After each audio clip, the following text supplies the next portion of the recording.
Yo la team! J'espère que vous allez bien, que votre journée se passe mieux que la mienne.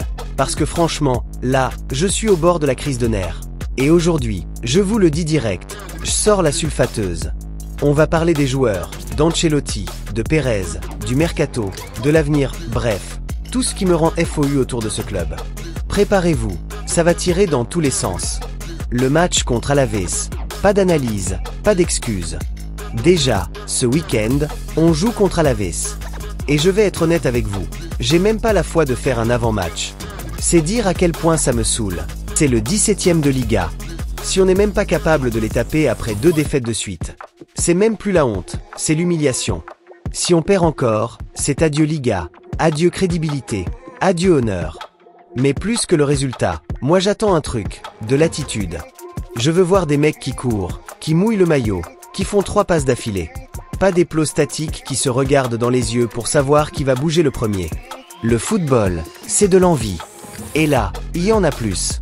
Même contre Alaves je suis pas serein. C'est pour dire où on en est. Le mercato? Du grand n'importe quoi. Et là, je vous jure, j'ai vu un truc qui m'a mis hors de moi. Florentino Pérez, soi-disant frileux à mettre 50 millions sur un défenseur central espagnol. Mais qu'est-ce que tu racontes, Floro? T'as un mec jeune, en sélection, qui clame partout qu'il rêve du Real. Ses potes l'appellent tous les jours pour lui dire « Viens frérot, viens ». Il est bon, il est propre, il relance bien, il est grand, rapide, solide. Mais non, c'est trop cher. 50 millions. Trop cher. Mais quand faut mettre 60 patates sur un Brésilien de 17 ans qu'on connaît à peine, là y a pas de souci. Quand faut sortir 45 millions sur Endrick alors qu'il a pas encore mis un pied en Europe, là c'est open bar. Quand c'est pour ardaguler ou pour bidouiller avec des paris à 18 ans, c'est bon.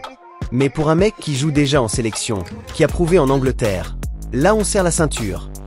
C'est quoi cette gestion? C'est le Real Madrid ou une start-up en galère? L'erreur des joueurs gratuits. Et puis faut qu'on parle d'un truc. Le club, depuis quelques années, est obsédé par les joueurs gratuits, les fins de contrat. Mais le problème c'est quoi? C'est que t'attends. Et parfois le joueur il prolonge.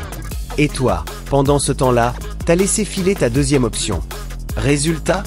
Tu te retrouves avec rien. T'as rien anticipé, t'as rien préparé, et t'as l'air con. Et ça nous est arrivé déjà plusieurs fois. C'est comme si t'es en soirée, tu veux pécho une meuf, mais tu veux jouer le mec mystérieux, tu la laisses tranquille. Sauf qu'un autre arrive, il discute, il rigole, il repart avec. Et toi t'es là, tout seul, avec ton verre vide. Voilà ce que fait le Real Madrid au mercato. L'effectif? Trop court, trop fragile, trop vieux. Et pendant ce temps, t'as l'effectif qui fond comme neige au soleil. Les blessures? Tous les mois. Les doublons?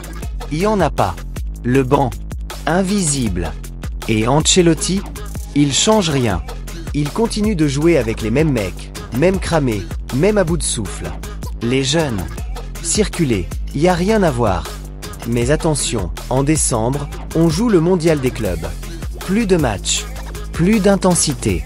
Et toujours le même effectif usé jusqu'à la moelle. Et après on s'étonne qu'on craque en avril-mai? C'était écrit. Le staff médical doit être en PLS chaque semaine. Et si Alonso arrive, préparez-lui le terrain. Maintenant on parle de Xavi Alonso. Tout le monde le voit revenir en 2025. Et moi, je suis chaud.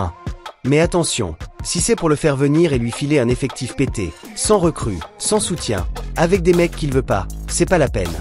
Gardez-le à Leverkusen. Alonso, c'est un coach jeune, qui construit dans la durée, qui travaille tactiquement. Si tu veux qu'il t'emmène loin, tu dois lui donner les clés, les joueurs qu'il veut, le temps, le projet. Sinon, tu vas le griller comme United a cramé des mecs brillants avant lui. Ce club a besoin d'un électrochoc. Aujourd'hui, le Real Madrid manque de beaucoup trop de choses. Un vrai milieu créatif, un attaquant de pointe, un latéral gauche, un central d'avenir. Et pourtant, on a l'argent. On a le stade. On a le prestige. Alors pourquoi on se comporte comme un club qui doute? Les mecs qui sont là doivent comprendre qu'ils jouent au Real Madrid. C'est pas Rétafé ici. T'es pas bon? Tu dégages. C'est aussi simple que ça. Le Real, c'est l'élite. C'est pas un centre de réinsertion pour joueurs en déclin. Voilà les gars. J'étais censé passer une bonne journée, mais j'ai encore été rattrapé par ma passion pour ce club, et mon exaspération. Le Real Madrid me fatigue. Et le pire, c'est que je continuerai à regarder tous les matchs, à vibrer, à m'énerver, parce que c'est mon club. Il y a trop de choses qui doivent changer. Et vous, la team, dites-moi en commentaire, vous en pensez quoi de tout ça? Le mercato, Ancelotti, Alonso, les joueurs à virer, je veux vos avis. On en parle comme d'hab, en famille, dans l'Écosse. Pensez à vous abonner si vous kiffez les deux briefs sans filtre, et on se retrouve très vite pour reparler foot. Prenez soin de vous, et à la Madrid, même quand ça me rend FOU.